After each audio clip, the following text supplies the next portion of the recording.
Greetings to all of humanity. It's really a joy, it's a pleasure, it's my honor. Always being out here well connected with nature. I'm bringing to you this message of emancipation, whereby I'm pointing you to look inwardly to discover that your real identity is your divinity. And that is why my encouragement to you is to tap into your creative energy. And I'm going to show you how to do that by speaking on the subject of meditation versus academic education. And those of you who are following me right now on this channel is because you would have found out about the teachings of Neville Goddard and what you would have learned from his mentor Abdullah, the black mystic from Ethiopia. And I want to say to you that what Abdullah taught Neville was the power of meditation.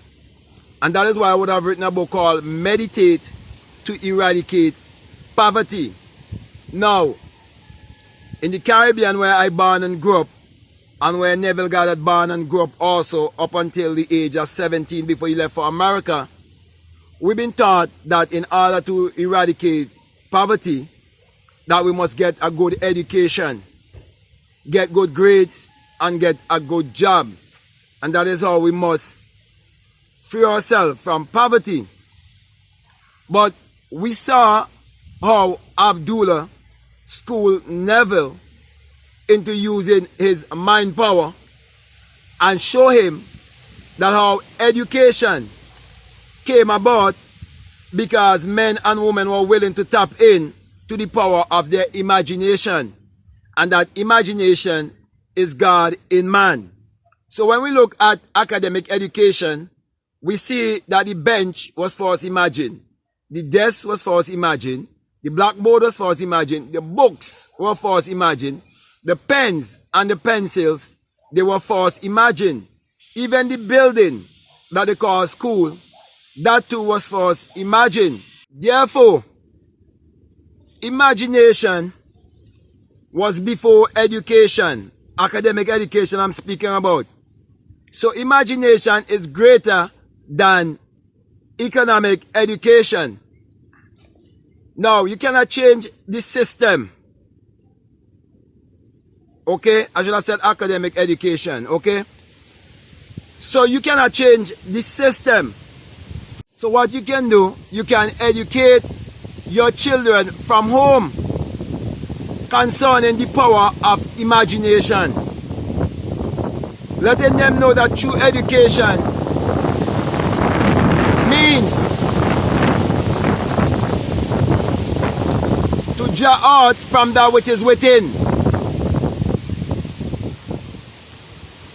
So real education doesn't come from the outside. Real education comes from the inside. Therefore, when you equip a child with the power of imagination, and they can use their imagination,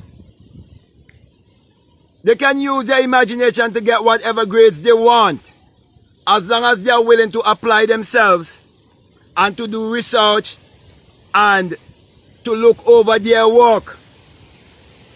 Because when you look at academic education, it all entails learning how to read, learning how to write, and learning how to count. All the other additional education that people believe that they're supposed to get, it is still setting them up only to get a job. But when you tap into the power of imagination and realize that all invention, all innovation, all creativity, it comes from tapping in to the power of imagination, then you will understand why it is so important to practice meditation and visualization and all of these spiritual rituals in your life to live a more complete and fulfilled life. And that is why Abdullah was willing to teach Neville Goddard that the Bible is all about the human imagination, and that the central character of the Bible was man's imagination. And if we tap in to the power of how the mind works and how thoughts become things,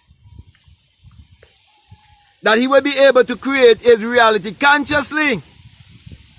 And all of this was happening in a time of a Great Depression, where there wasn't any work and people was out of money, and Neville himself was out of money. But here we see he had to take this very important trip to be with his family, and he was told by his mentor that he have already gone and that he has gone first class, yet he was still residing in New York. Someone saying something like that to you is above all logic. And it defies all kind of reasoning and education that you can ever receive, because to you, it wouldn't make sense that you're living in New York and someone is telling you, no, you're not here in New York, you're already in Barbados. You travel to Barbados and you've traveled Barbados first class on a boat, and you're living in a time of depression and you have no work and you have no money. To you, that is ludicrous. To you, it will sound like that's a crazy man speaking to you. But because Neville was willing to trust Abdullah, because he would have seen that many people would have been coming to Abdullah for an interview. Many important people was coming to Abdullah, and Abdullah was always the guest of honor whenever he was invited anywhere. And Abdullah was a black man, and it was a time of segregation, but that wasn't hindering Abdullah. Abdullah could have go to the opera and buy his ticket for himself, because he was operating in his God power. Never see all of this. See, he was willing to do what Abdullah told him to do. That was when he started to apply meditation as a part of his daily life. So in other words, what I'm saying to you, many of us were raised to believe that academic education must always be a part of our life.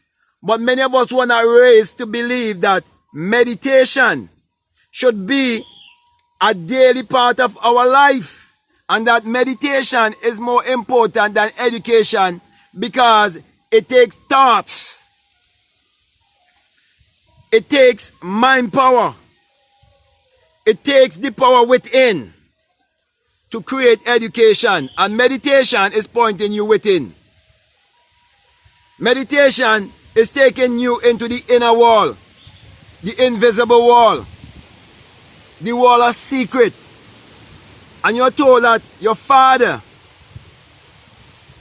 is in secret. Therefore, when you pray, you must go into your secret place. And that is written in Matthew chapter 6, verse 6. And you must close the door, which is speaking about closing your eyes. And you must commune with your Father that is within, that already knows all of your desire before you even ask. So true prayer is desire and meditation. And so we see all of the great invention, all of the things that was put in place to make this world a better place, and for us all to survive, and for us to have a medium of exchange that is called money. We see all of that was done because men and women was willing to practice a life of meditation, visualization, scripting, affirmation, mirror work, loving themselves, believing in themselves, embracing themselves. So we see all of these things were done because of inner work. It wasn't the outer work of academic education, because a word is a thought expressed. So anything that has been put in word is just an expression of a thought. So the thought was before the word. So my brother and my sisters, always go beyond school and realize that there's a power that was before school. Always go beyond money and realize that there was a power that was before money. And even the Bible tells you, come and buy milk, come and buy wine, come and buy honey, come and buy it without money. Because there's a power that creates money. There's a power that creates the political system.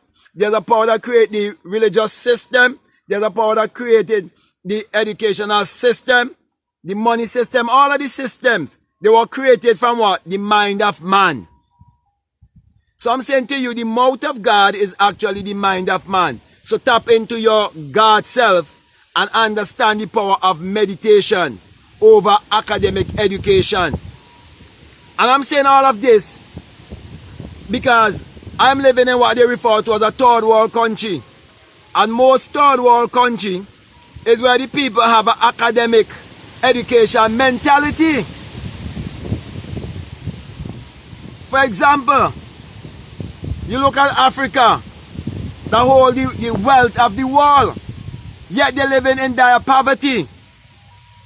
Because most of them have an academic education mentality, a religious and a superstitious mentality also. But we see Abdullah taught Neville how to get rid of the superstitious mentality, the religious mentality, the education, the academic education mentality that was put over his ability, his creativity, most of all over his imagination. So basically we are saying here that you've been robbed of your imagination by three main systems that have been set up to rob you of your inner power. And that is why you're told that the Christ was crucified between two thieves. And what are they crucifying? They're crucifying your inner power, your Christ power, between two crosses. Because the politician is promising you a better life while you are here and keep you crossed up in lies. And the preachers are promising you a good life after you leave here and keep you crossed up in fear. But my brother and my sisters, yeah, we see Abdullah wanted us to bring freedom for all. And I'm saying to you, my brother and my sisters, when you start to practice meditation and you understand the power of meditation, because you know who you are, and you accept the fact that you are responsible for your thoughts and your action, and that the devil is your negative self, and you have to put your negative self under your feet, crush your ego, and learn to believe in a higher self, your God self, by trusting your imagination to be God, the intelligence within you. Then you will see how the educational system has been used to enslave people all around the world, to keep them limited and to keep them one-track minded, to keep them in the realm of memory only. But I'm saying to you, my brother, my sisters, it's time for you to tap into all of your mental faculties, like your will, your intuition, your reasoning, your memory, your imagination. All of these faculties came here with you at the time of your birth. And that is why you need to reprogram your subconscious mind by getting rid of all the old beliefs that was put on you to impress your subconscious mind from a very young age. You got it from your parents, your religious leaders, your teachers, and your political leaders. Therefore, you got to break out of that kind of matrix and tap into your higher self to prove the power of meditation. So, my brother and my sisters, Abdullah will approve through teaching Neville how to use his imagination, that meditation is the key to create your reality consciously. And as I would have said before, that's why I give you the book called Meditate to Eradicate Poverty. It's time for you to tap into yourself and do according to Matthew 6:6. Go into that secret place. And according to Psalms chapter 4 verses 4, where it says you must commune with your own heart upon your bed and go into the stillness, that place of quietness where you can visualize. So with that being said, my brother and my sisters, I want to thank you very much. And I want to say to you, if this is the very first time that you are listening to me and what I'm saying makes sense to you and you haven't subscribed already, I'm encouraging you to subscribe, to like, to comment, or to share this video. Also, if you'd like to follow me on Instagram, you can follow me on Instagram at BlackMadGuru. And also, if you'd like to check out my Patreon, I would encourage you to check out my Patreon, and I have a course on it called The Inner Sun Engineering to Create Your Reality Consciously, or The Inner Sun Science and Technology to Create Your Reality Consciously. Also, if you'd like to support this work by any other way, we have a PayPal and the link is down below. Feel free to check it out. So with that being said, I want to say peace, love you all, I'm out.